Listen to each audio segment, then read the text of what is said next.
Shin Tae-yong menyusun kombinasi pemain-pemain yang mayoritas berusia muda jelang pertandingan Indonesia versus Curaçao di FIFA Matchday. Berikut 3 pemain yang bisa debut di Indonesia versus Curaçao. Timnas Indonesia akan menghadapi Curaçao dalam agenda FIFA Matchday. Pertandingan pertama akan berlangsung di Stadion Gelora Bandung Lautan Api, GBLA, pada Sabtu 24 September. Kemudian laga kedua akan digelar di Stadion Pakansari, Selasa, 27 September 2022. Skuad Garuda berkesempatan meningkatkan poin dalam penghitungan ranking dunia FIFA. Saat ini Timnas Indonesia berada di peringkat ke-155. Dengan harapan meraih poin sekaligus meningkatkan kualitas tim, Shin Tae-yong memanggil pemain-pemain yang sudah menjadi langganan membela tim senior seperti Egy Maulana Fikri, Witan Sulaiman, Asnawi Mangkualam, Sadil Ramdhani, dan Pratama Arhan.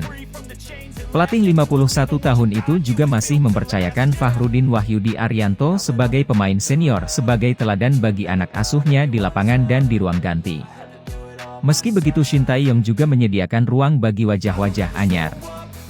Dalam daftar 23 pemain yang dipanggil oleh Shin Tae-yong, terdapat beberapa pemain yang belum pernah membela timnas Indonesia senior.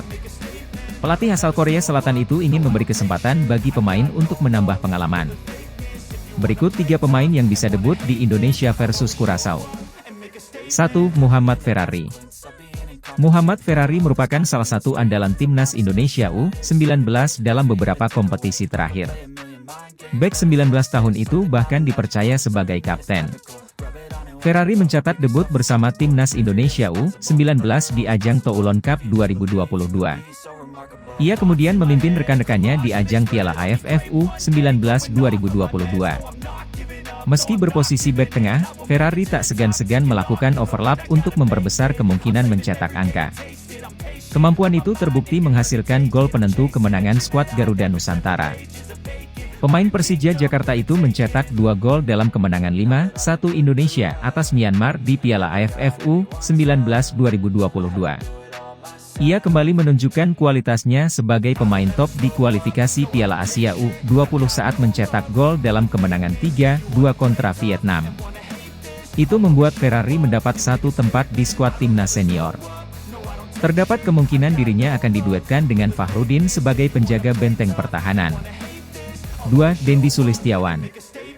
Penyerang Bayangkara FC Dendi Sulistiawan dipanggil timnas Indonesia senior dalam agenda FIFA Matchday kontra Curaçao.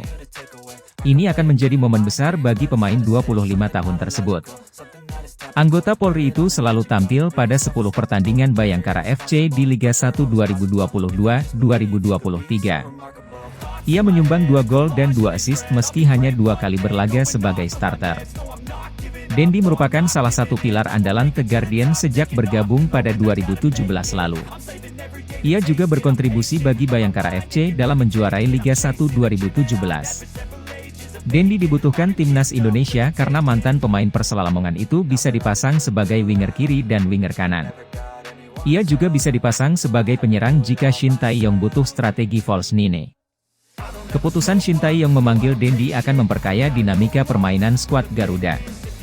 Bukan tak mungkin Shin Tae-yong akan memainkan Dendi saat melawan Curaçao. 3. Ramadan Sananta. Satu nama lain yang bisa mencatat debut di timnas senior adalah Ramadan Sananta. Bomber PSM Makassar itu cukup tajam sebagai juru gedor musim ini. Penyerang 19 tahun itu sudah tampil 6 kali bagi skuad Juku Eja dengan kontribusi 3 gol. Catatan itu sudah cukup bagi Shin Tae-yong untuk memanggil Sananta.